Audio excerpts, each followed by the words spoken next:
Hello guys, tuturuan ko po kayo kung paano mag-register sa EPS TOEIC exam. Hello guys, so una po natin gagawin ay pupunta po tayo sa Google, tapos search po natin ang demw.gov.ph. Yan, then i-click po natin ito. Yan, so ito po yung lalabas. Then next baba tayo ng konti. Yan, dito po sa may featured. Yan, ito po yung ating, yan, click natin dito sa gilid sa right side. Then hanapin po natin itong EPS TOEIC. So, click po natin ito and then ito po yung lalabas. Yan, so pag makita na natin ito guys, so hindi natin ito papakailaman. Dito po tayo sa ilalim. So, baba tayo ng konti. Dito po yung matatagpuan yung para sa registration. Kaya dito sa job category, pipili lang po tayo kung assemble siya or join or measure. So, kung pag-assemble, ito po yung pipindutin natin. Tsaka dito naman po sa stayed in Korea. So, pipiliin natin dito yung nararapat. So, pipindutin po natin yung less than 5 years po kasi hindi pa naman po tayo nakapunta ng Korea at hindi naman tayo nakapag-stay ng Korea ng 5 years, di ba? Okay, so dito sa last name po lagay natin. Halimbawa po ay De La Cruz. Sunod na first name naman po ay Juan. Middle name po, kapag wala po tayong middle name, ilalagay po natin ay NMN. Okay, so pag wala po tayong middle name. Okay, so halimbawa ay Garcia pag meron po. Okay. So, dito sa sex, mamili lang kayo kung male tayo or female.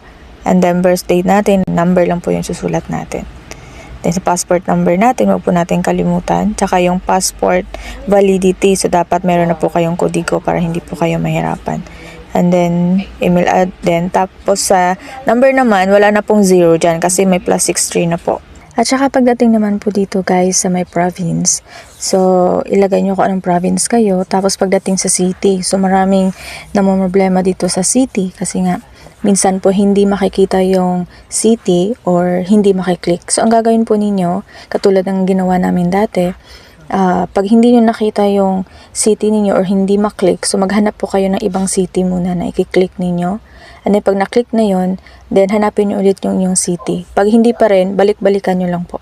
Gawin nyo ulit yung una, maghanap kayo na kung anong city na pwedeng i-click. Tapos, babalik, hanapin nyo naman ulit po yung inyong city hanggang sa maklik po siya. And then, gagawa po tayo ng password natin. Huwag yung mahirap. So, yung madali lang po siyang tandaan. Kaya pagdating dito sa ilalim, dito sa picture or sa ID picture na passport size, so pindutin nyo lang po ito. Okay? Then, i-upload nyo na po yung picture. And then, dito na naman po sa passport natin, sa scan passport natin, pindutin nyo lang din po ito. And then, ito po yung lalabas. So, kung sakto naman po yung size na ginawa ninyo, so okay na po yun. And then, dito po sa ibaba, ito po yung pipindutin ninyo para ma-register na siya.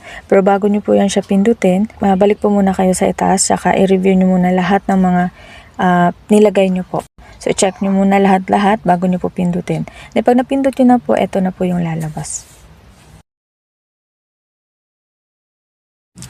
So, ayan guys, pagka successful na po, nakaregister na po kayo, punta po kayo dito, o balik po kayo kanina yung sa itaas. So, dito na po natin ilalagay kung ano yung Gmail account na ginamit natin kanina, tsaka yung password natin. So, ilagay natin dito, and then ito na po yung lalabas. And then, pag na-approve na po kayo, so, makikita nyo po dito is for payment. Yan. At saka, pag disapprove naman, ito po yung makikita niyo sa kabila, yung reason po kung bakit kayo na-disapprove. So, yan lang po. Good luck po sa parating na registration.